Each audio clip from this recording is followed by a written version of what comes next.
Thank you for your interest in the Swift Signing Journal, the journal designed for notary signing agents. The Swift Signing Journal features a one-page per session format with 2 signers per page. It has a list of commonly notarized documents, as well as blank spaces to write in any additional documents. There's plenty of space to write in credible witness information, as well as an area to write in any additional information about the notarization. Here's a sample journal entry with 2 signers. We have the notarization date, time, and location, the information for signer number 1, including their identification, and the information for signer number 2 and their identification.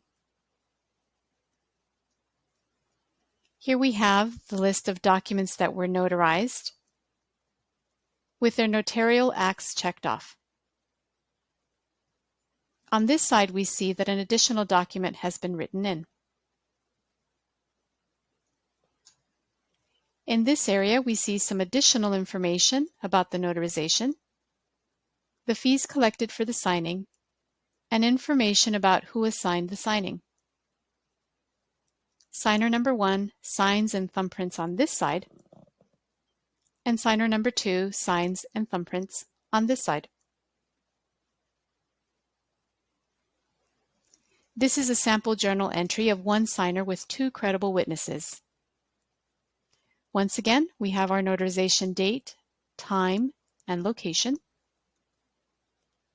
the signer's information, and notice that since the signer's address is the same as the location where the signing took place, all that's needed is to check off this box. Here we see the information for credible witness number 1, their signature, and identification. And on this side, we have the information for credible witness number 2, their signature, and their identification.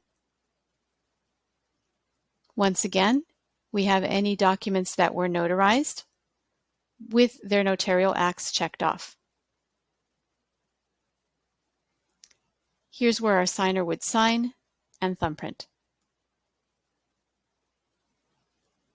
Now I'd like to quickly go over the California Government Code 8206 journal requirements and how the Swift Signing Journal complies with them.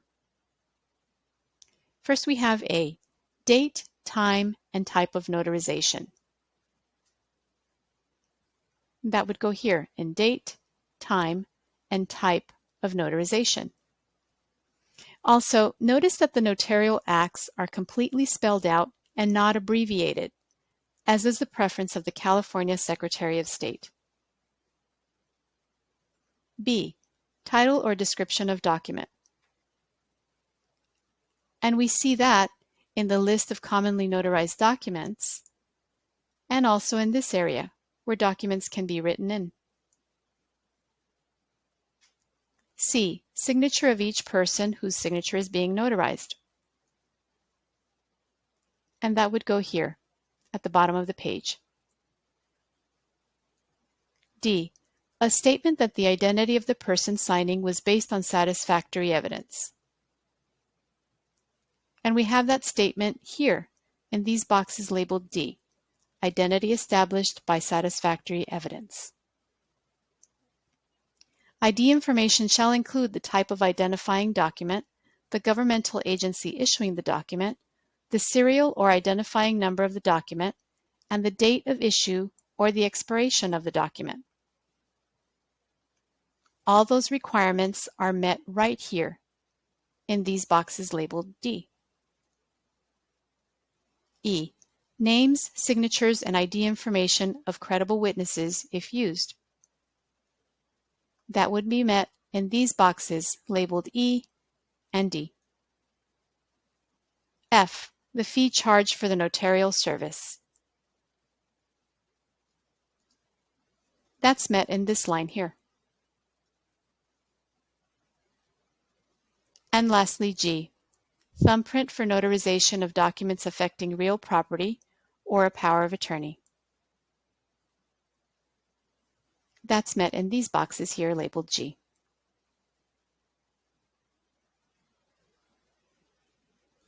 As you can see, the Swift Signing Journal meets with all of the requirements of Government Code 8206. Once again, thank you for your interest in the Swift Signing Journal.